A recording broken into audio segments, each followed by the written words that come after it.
Dear listeners, Sai Ram. We now bring you Radio Sai Bhajan Classroom.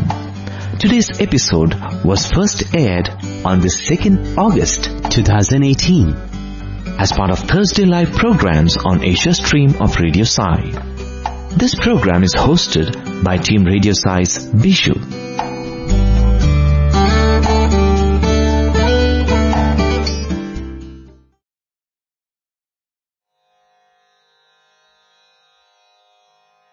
Dear listeners, Sairam from Prashanthi Nilayam.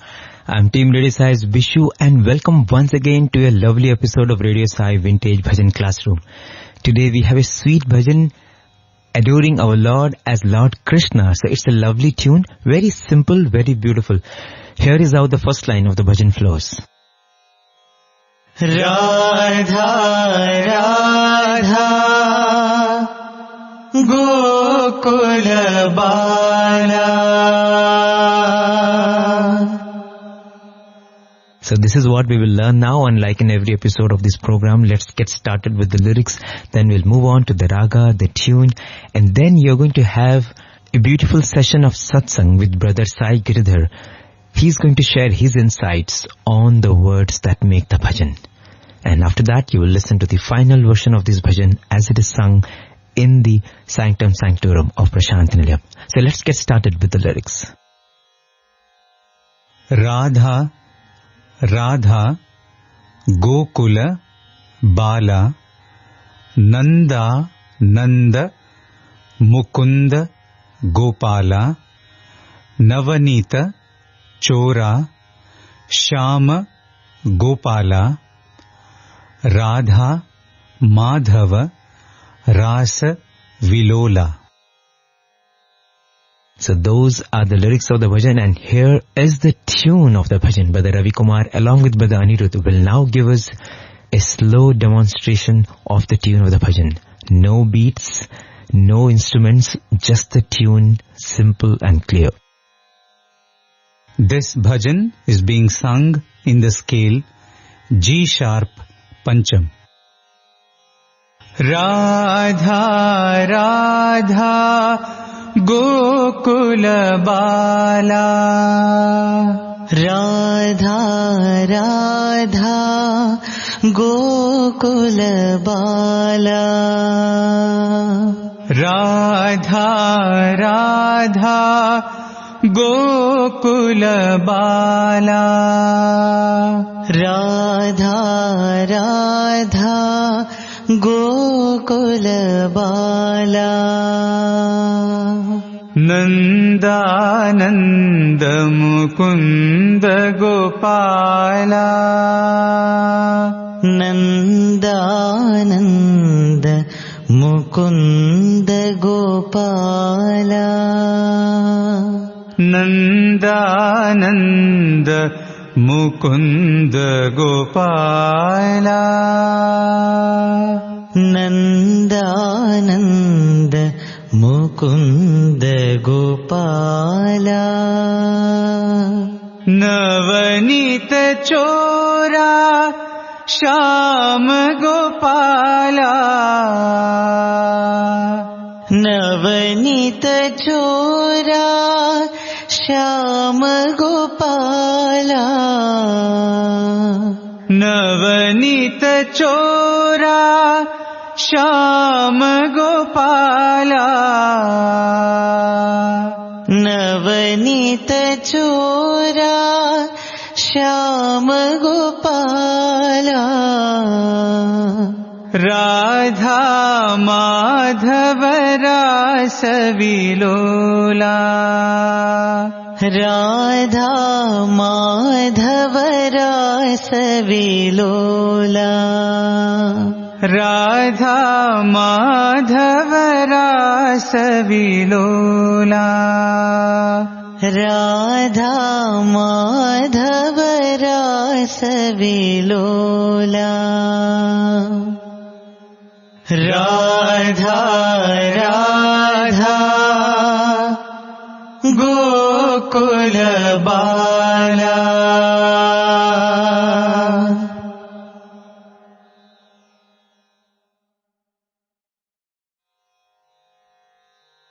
So that's the lovely Namavali bhajan adoring Lord Krishna and his beloved devotee Radha. And you heard the tune in the voices of Brother Ravi Kumar and Anirudh. So for those of us who are interested in the makeup of the bhajan, here is Anirudh to share more about the raga of the bhajan. So what are your thoughts on the technicalities, Anirudh? Saram Bishu. Saram. This beautiful Namavali bhajan is, you can say it may slightly belong to a raga called Abheri or Bhimpalas in the Hindustani classical music. Though the notes are not being fully utilized in this bhajan, but it's as you mentioned, it's a very simple tune. So the moment the simplicity comes in, the number of notes used in the bhajan are less. So, and we have many other vintage bhajans and simple namavalis where we may have just the 5 notes. So something like Dina Bandhu Vithala Jai Karuna Sindhu Vithala Jai. So the maximum it goes is Dina, and the lowest note is Sa. Same is the case in Murali Krishna, Mukunda Krishna, Mohan Krishna, Krishna Krishna. These are the similar bhajans to think about when we sing this Radha Radha Gokula Bala. In Abheri you have Sa Ga Komal Ga, Ma Pa Ni Komal Ni, Sa Ni Dha Pa Shuddha Dha, Pa Ma Ga Re Sa. So while coming back you have all the 7 notes. And while going up you have Sa Ga Ma Pa Ni Sa Ni Dha Pa Ma Ga Re Sa. If you look at Abheri as a proper raga and which is used in bhajans, you have many bhajans like Kasturi Tilakam, Jaya Jaya Rama, which are in bhajans. What happens is we mix certain ragas and the notes but the output is something which is very sweet and melodious to hear. So if you go too technical about it, you might feel that the raga is deviated so much. But always, as we say in the vintage bhajan tutor episodes, that the better way to enjoy a bhajan is to feel the bhajan, the bhava, as Swami always says, than to more go technically into the deviation aspect of the raga, or line by line, or maybe half line also there is one raga. Basically, it is a tune that has chosen the bhajan, not exactly a raga. Yes. And the tune could be a mix of one raga, it could be a mix of 2 ragas. Yes, it is absolutely the choice of the composer and how he gets the idea from choice Swami. Of the inspiration. Yes, exactly. Yes. When the composing happens by Bhagwan's grace. Yes. So such simple bhajans have simple tune, as we already mentioned. And because it is just Namavalis, there is no way actually you can really think technical about a bhajan like this. Yes, absolutely. Yes. But we have to discuss it because we are discussing it part of the program. But anybody who wants to play the bhajan also in their instruments, you just pick up the instrument and you will learn how to play it. Yes. Isn't it? One more easy way of categorizing the bhajans into raga is good for the harmonium players. Yes. Than to learn each tune or how it goes for each bhajan. That will take a long time. Yes. Whereas if they classify the bhajans into these ragas, like you have Revatis, these many bhajans are there in the raga. You have something similar to Abheri, Bhimpalas, you have so many bhajans. So once the Abheri, Bhimpalas comes to your mind, then the notes, you can think of the notes like Shuddha, which are the Shuddha, which are the Komal. Yes. So then from any key it becomes very easy to accompany the singer. So that is one of the major goal in giving the raga information and swaras in our program. Yes, absolutely. Okay, so let's do the detailing of the bhajan in terms of the swaras. The first line. Radha Radha Gokula Bala Sa Sa Ni Re Re Ga Ga Re Ni Sa Sa Sa Sa Ni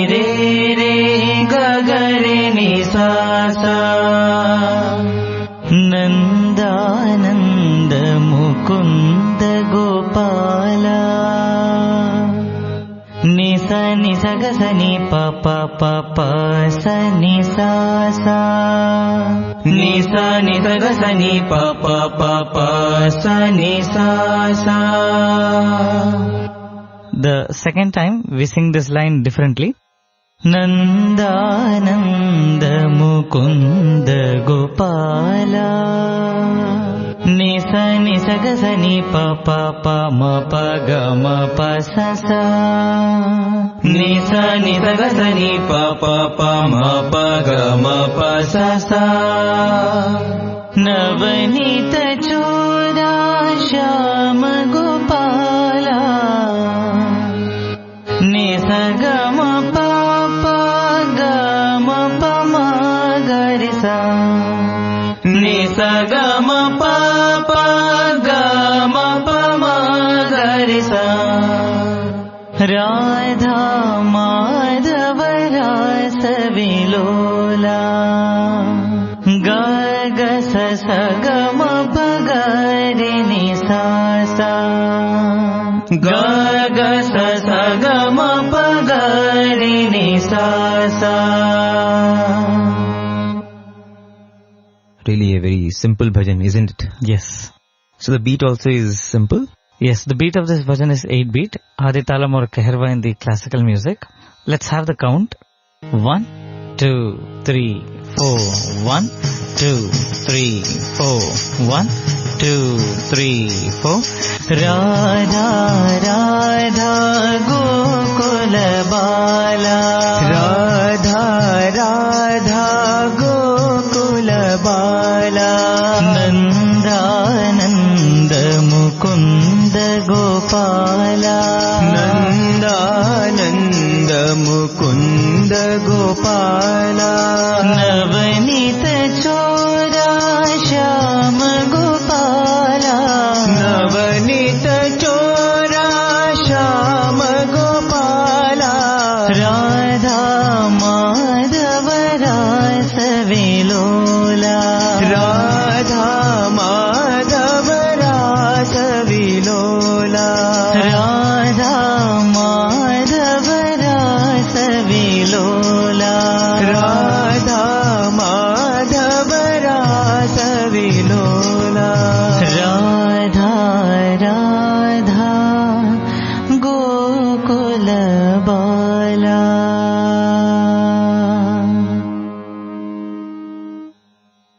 Beautiful. Thank you so much, Anirudh and Sai Prasad. Sairam Vishnu. Sairam Vishnu. Thank you. Sairam.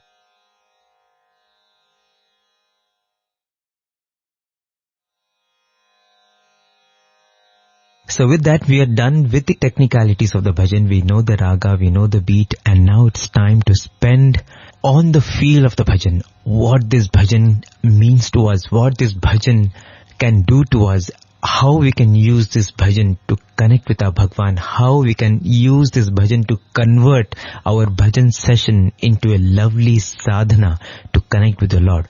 And Brother Sai Giridhar now shares his insights on this bhajan over a conversation.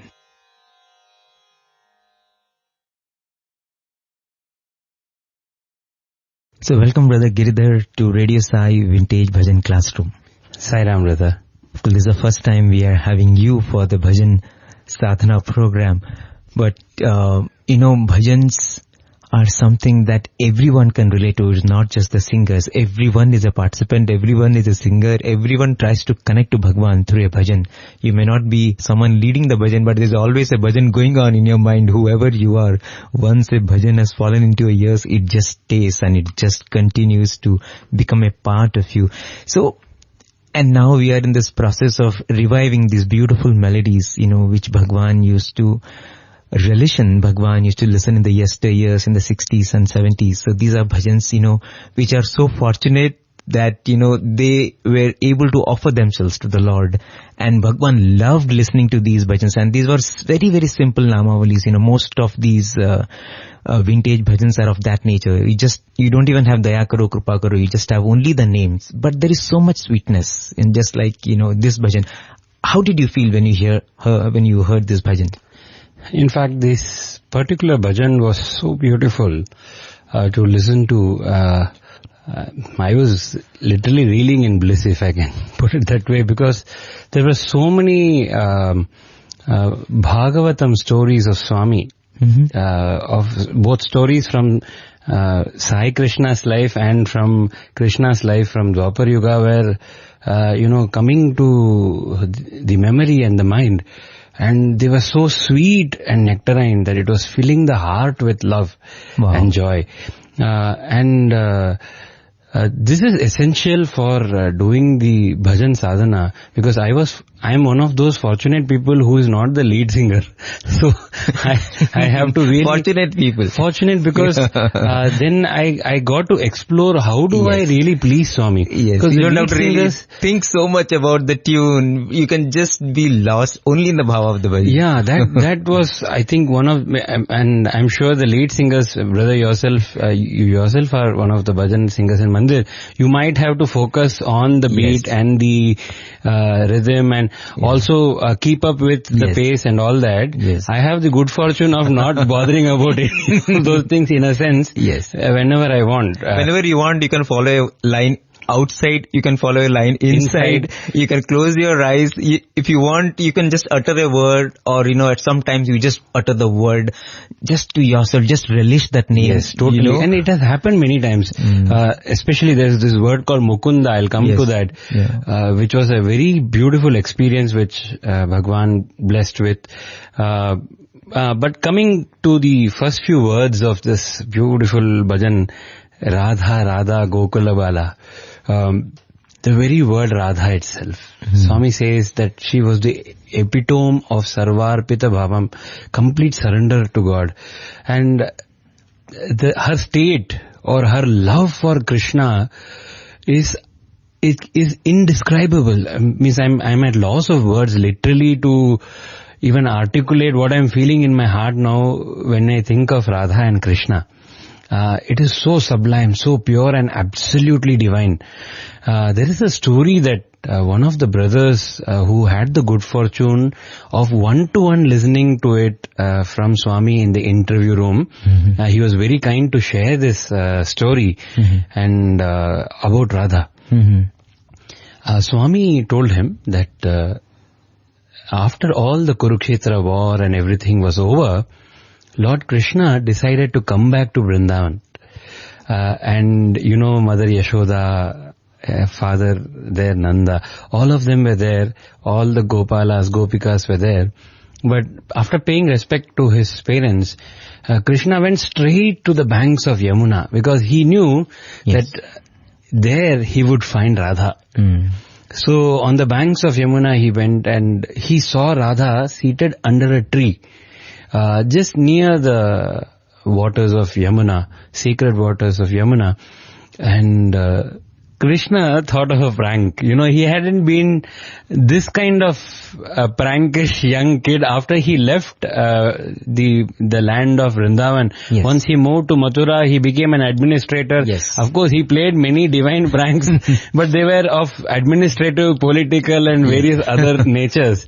But this very, very simple and the Leela kind which he enjoyed as a child, as a young boy, those kind of Leelas were very few in a sense, because of the role that he had taken up after he had gone to Mathura, leaving Vrindavan.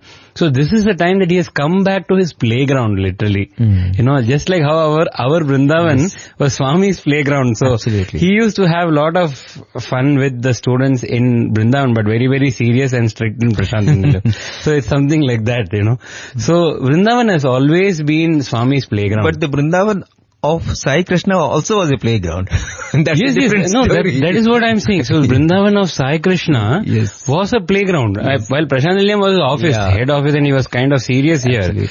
But in Vrindavan, Swami was very playful in Trai session and Jhula, and then having sessions in lawns, giving food to boys. So it was a very different experience in Vrindavan for all of us. And it was a similar case. He was reflecting his Leelas from Dwapar Yuga probably. So when he saw Radha, that prank nature in him, the divine prank nature in him, it's not the kind of prank where, prank, in fact, just to add here, Swami has told in Sandeha Nivarani, there are 45 points where Swami talks about his teachings, a summary of his teachings, where he specifically mentions that to do a prank is like committing a sin. Why? Because the pranks that we do is with the intention to hurt somebody and enjoy the moment out of their... to derive joy at someone else's misery. Yes, exactly. Yeah. So that is why it is something that should be completely kept away. That way, I think the best word is, that's why anything to do with the divine, you can only call it Leela. Leela, yes. The poor substitute in English is divine sport. Is the word sport or prank, which actually doesn't substantiate. Yes. So Krishna's every Leela or every sport or prank was only to give joy, only to give more ananda to everybody, including the person on whom he is playing the prank. They will be transported to, they'll be reeling in bliss. Yes. So Krishna planned one very nice Leela here. So he hid behind Radha. And this, of course, is a narration which Swami was giving to that student in the interview room of Prashanti Nilayam. Krishna hid behind Radha, and suddenly Radha was kind of lost in something, or maybe focused on something so much, rather than say lost, maybe lost to this world. But Krishna just jumped in front of her. And he presented himself in a beautiful way, and surprise. And then Radha looked at Krishna with a very, very normal, attitude and expression, just looked at him, smiled, and then she continued with her focus. So Krishna was surprised and he said, Radha, this is Krishna, I am your Krishna, I have come back. So Radha's face showed an expression which was very quizzical and, having a question mark. And Krishna said, don't you remember me? I am your Krishna. I have come after such a long time. Aren't you happy to see me? So Radha looked at him and said, oh Krishna, when did you go that you are saying that you have come back? So what is She's speaking from her experience. Just imagine this kind of love of Radha. She's speaking from what she's experiencing. She says, Krishna, when did you go that you're saying that you have come back? She holds his hand and rushes towards the waters of Yamuna, fills her palm with the waters and says, see, in every drop of the water, aren't you there? She holds his hand and runs back to the tree and bends the branches of the tree ever so gently, shows the leaves and says, see, in these leaves, are you not there? Where did you go, Krishna, that you're saying that you have come back? Krishna was so overwhelmed by this, what can you say, bhava of Radha, or the state of Radha, that he said, Radha, this is for the first time that I have experienced pure unconditional love in the creation that I have made. Can you tell me what you want? I will give that to you. Radha said, I want nothing from you. Krishna then told Radha, don't you even want my love? Radha said, I know that I love you. I don't care if you love me.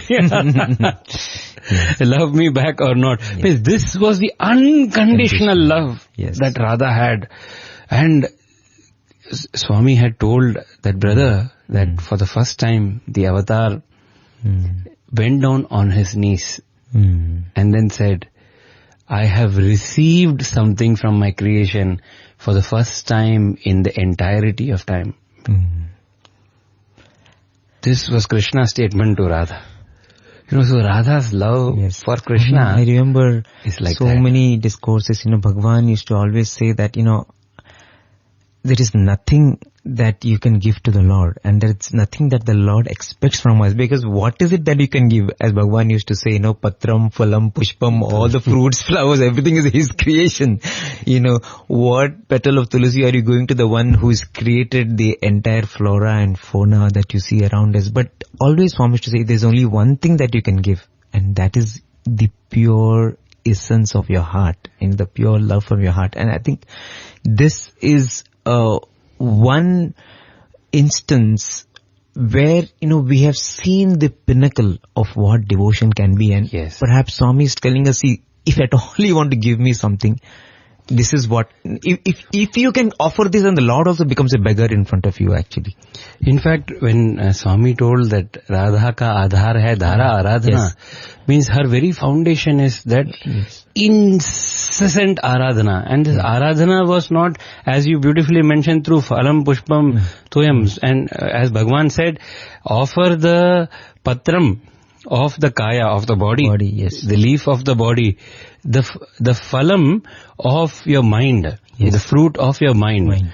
The Pushpam of your heart, and the Toyam of tears of bliss and joy and love when you think of the Lord and when you're in experiencing the unity with Him. So Swami says that these are the actual modes of Aradhana that the Lord enjoys, really, Wow, what you mentioned, tears of joy, experiencing the unity with the Lord. Union with the Lord. In fact, when I heard this bhajan for the first time, Radha, Radha, Gokula Bala, what came to my mind is actually, someone is calling out to Krishna, because, you're talking about Gokula Bala, and then we're talking about Nanda, Mukunda, Gopala. So I feel that, someone actually was trying to call Krishna, but what comes to his mouth is Radha. Because they have become so synonymous with each other. Because after that, the bhajan is going on describing Krishna as Gokula Bala, as Nanda Ananda, as Mukunda, as Navanita Chora, as Shama Gopala. And then finally in the last line, it comes, says, oh, okay, you are the one, Radha Madhava.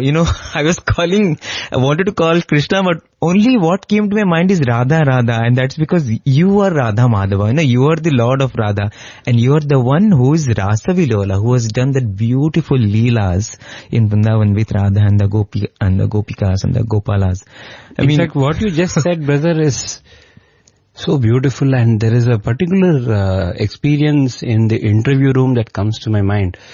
There were a few devotees who had come from today's Mathura, Vrindavan. There are Sai Samitis in the city of Mathura and in Vrindavan as well, where people had come from there all the way to Prashant Nilayam to have the darshan of their Sai Krishna. And Swami had given them an interview. And in the interview, there were 6 of them seated, and Swami looked at each one and said, "Do you know who you are?" And they were all stunned to silence. They didn't expect the question.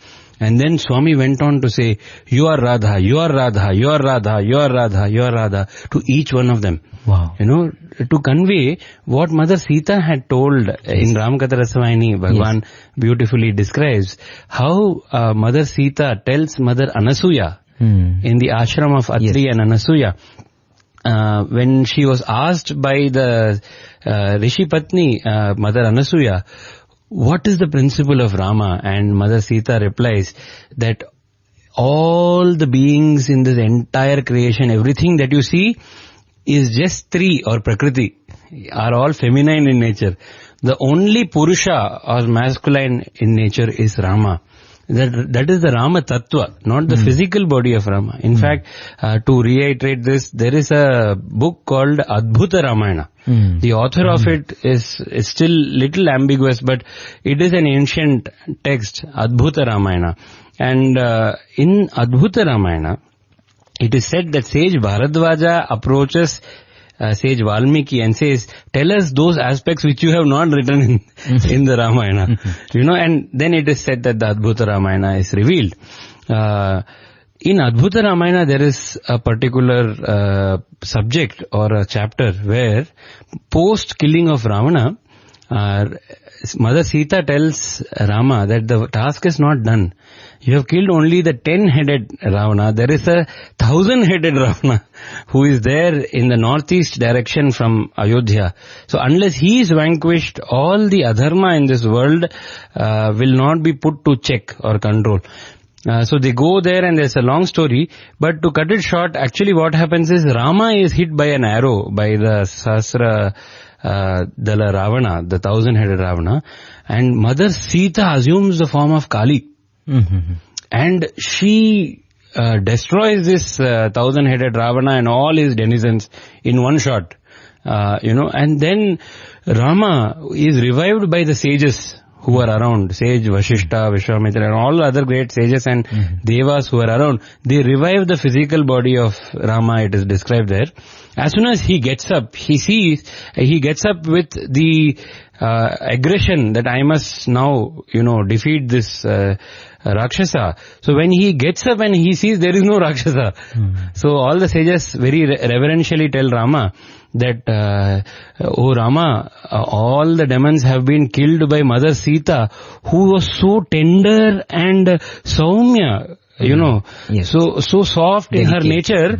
Seeing that you were hurt, she assumed the form of the cosmic Mother Kali. The destroyer of the creation, and she assumed that form, and see what she is doing. We are not able to cool her down. When they say that, it is described in Adbhuta Ramayana that Rama goes down on his knees and sings Sahasranama of Sita.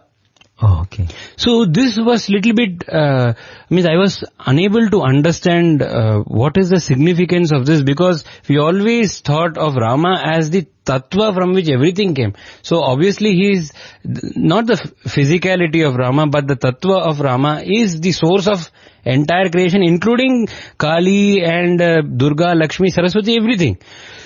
But that particular episode gave this insight that even the physical body of Rama was made of the 5 elements which was drawn from the nature.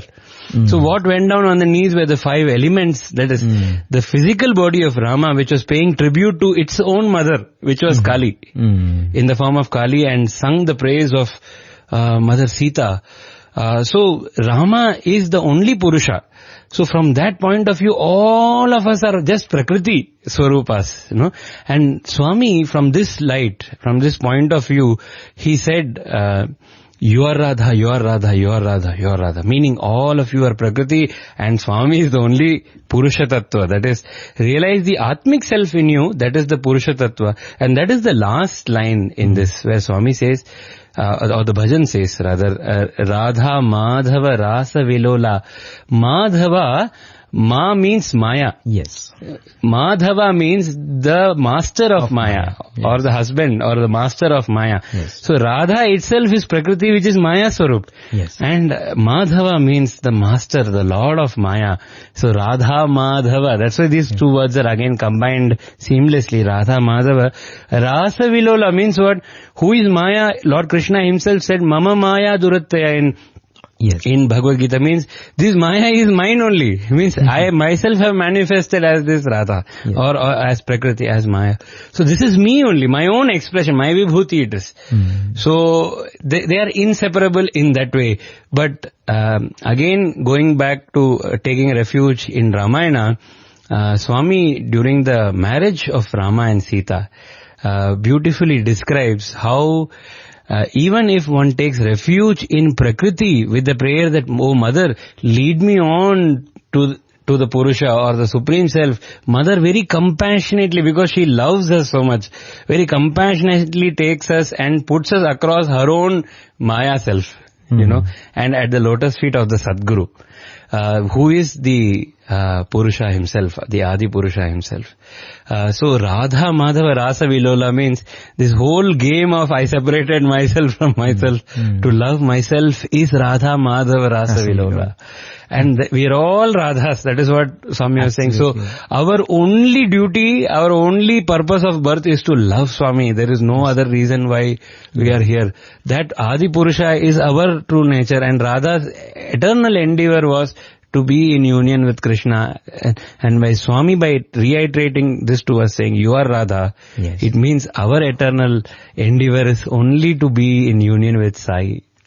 There is no other purpose for our birth. Yes. In fact, this Rasavi Lola, Krishna had that Leela with the Gopas and the Gopikas for a little while, when he was a child, as we were discussing. But in Radha, the Rasavi Lola continued in her heart all the while, It was incessant, and that is eternal. It was eternal. That is the reason why when Krishna manifested, as you were saying, she was not surprised, because it is all the time going on inside. And when I think about this and extrapolate it to the current times, I felt every moment that Bhagwan gave the students, gave the devotees, gave every person who came into his orbit, that is when the Rasa Vilola happened, because every person has that love dance with the Lord. There are a few moments in your life, whether you have had physical proximity or not. If you have had physical proximity, yes, it is more pronounced. The ecstasy is something else. But even otherwise, the moment the Lord comes into your life, a love dance begins. And in every heart, there are those beautiful moments. When you think about those moments, you are in a different plane.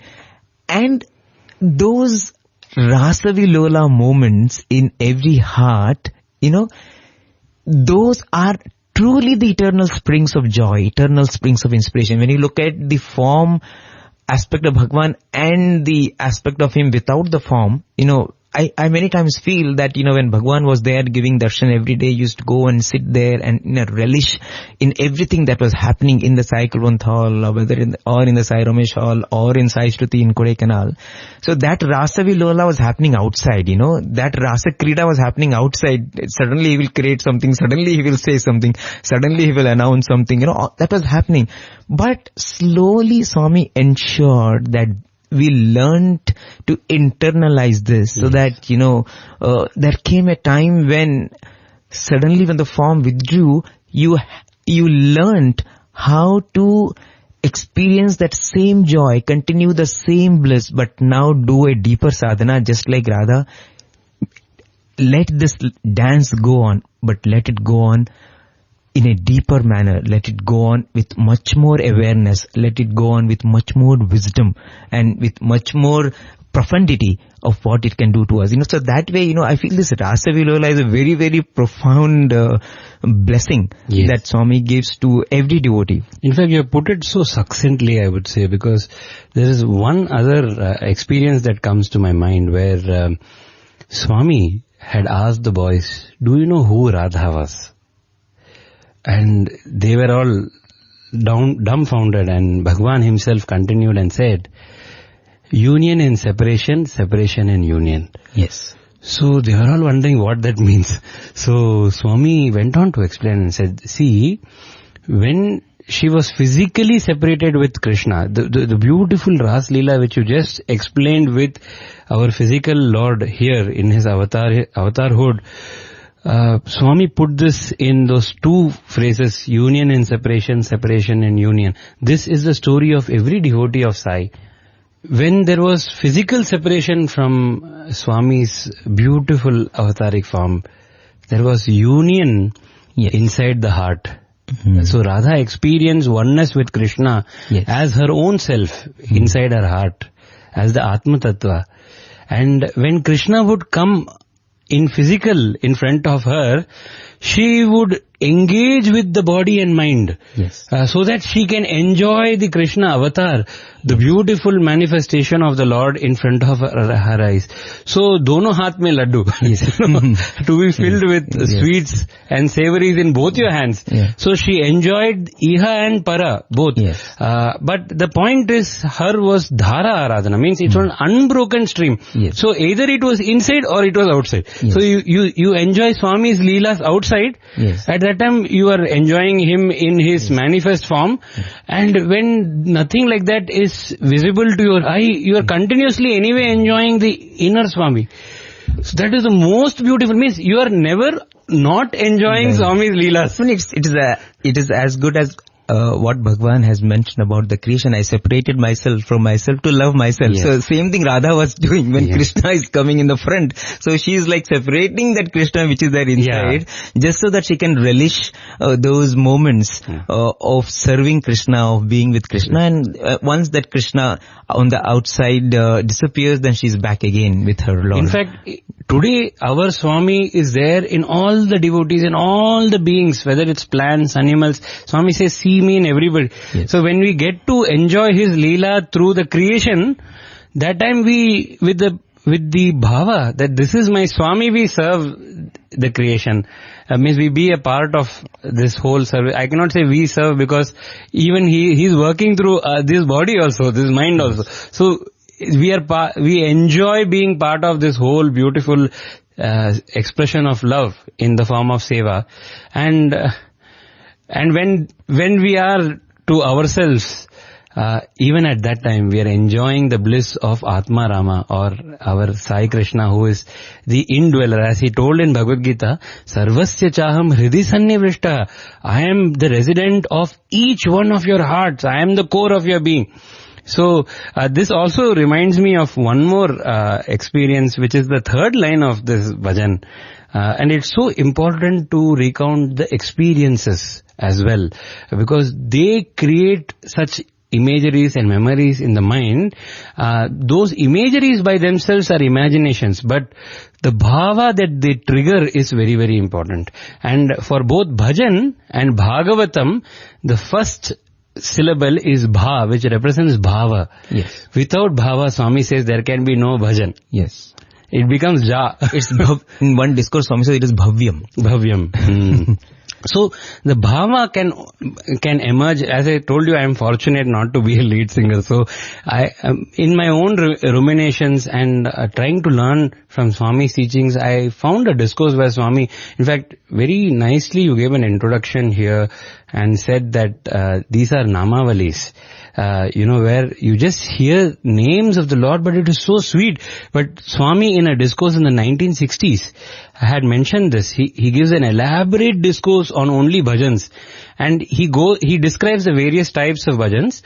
And he says why this is good, but why it is not the best. And finally he comes to namavalis. And he says the best type of bhajans are the namavalis, because it takes you straight to the heart. Because Rama, Krishna and all are names that are assigned to your own heart, your Atma Tattva.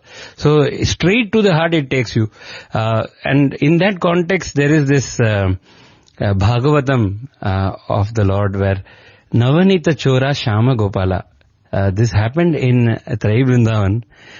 Swami is Krishna himself. In fact, when we had gone to Chennai, and there was a singer who was singing Krishna Ni Begane Baro. We were all seated there.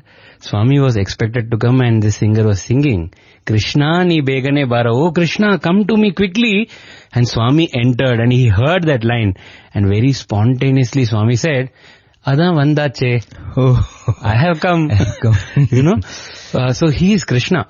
And I have seen him defend himself very, very strongly in the Trai session, where he asked the boys to sing, and they sang a verse where Navanita Chora came. And Swami said, hey, stop. So we all stopped singing. And Bhagavan said, see, why are you saying Navanita Chora? Everything belongs to Krishna. The whole cosmos and the creation was made by him. And don't you think then the piece of butter which is lying in that house also, does it not belong to him? How can he be a thief? How can Navanita Chora? So he said, I disagree with this statement that he Navanita was not a thief. In Sanskrit means butter. Yeah. In Sanskrit, Navanita is butter. And Swami means this is also a leela, because the symbolism behind Navanita Chora is if we make our heart so sublime and pure, our mind so sublime and pure, and keep it at his lotus feet, just like the Gopikas. What they used to do is, they used to actually make the butter and keep it at a height so that Krishna will come and steal. So in the same way, Swami says, our heart like butter, white, pure, our mind and heart should be made pure and white like the butter, and it is kept at a level, where Krishna should only come and steal, because we don't know where to go and offer. Where the Atma Tattva is, an Ajnani or a mind that is not yet enlightened will not know. So we pray to the Sadguru that, oh Lord, I don't know where your real dwelling is. Why don't you come here and steal my mind and heart? And that is what the Gopikas told as well.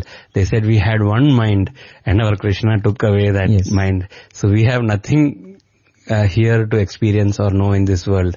All we know is Krishna. I think that's what happens in every bhajan session, The Lord takes away your mind. Navanita Chora. I mean, all that, as we discussed in the beginning also, all Bhagavan longs for is that love. And, that is the Radhaness. If at all we want to in any way become a devotee of the Lord, if at all we want this bhajan session to uplift us in any way, then it can be only done when we develop that kind of purity and that kind of sublimity, so that, you just, wherever you see only Krishna, and you can only think, what can I do to love him more? And I think that is the sadhana that should become a part of our everyday life and should get accentuated when you are in a bhajan session. Thank you so much, brother, for this lovely satsang. Sai Ram, brother. Thank you so much. So that was Brother Sai Giridhar, who works for the Sri Sati Sai Center for Human Values in Prashantinilayam Ashram. And with that, it's time to move on to the final lap of this session, the Prashanti Mandir version of this beautiful bhajan. Radha Radha Gokul Bala, Radha Gokul Bala, Radha Radha Gokul Bala, Radha Gokul Bala, Nanda Nanda Mukund Gopala,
So with that, we are through with this episode of Radio Sai Vintage Bhajan Classroom. If you have any queries or comments, as always, you can write to listener@radiosai.org.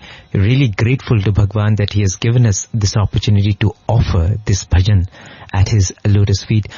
We will continue this series with more bhajans coming up in the pipeline.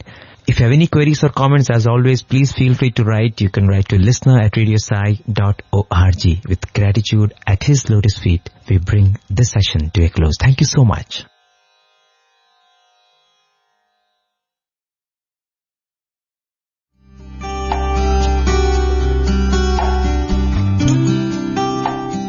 You were listening to an episode of our program Radio Sai Bhajan Classroom. This episode was first aired on the 2nd August 2018 as part of Thursday Live from Prashantinilayam on Asia stream of Radio Sai Global Harmony. This program was hosted by Team Radio Sai's Bishu. Thank you and Sai Ram.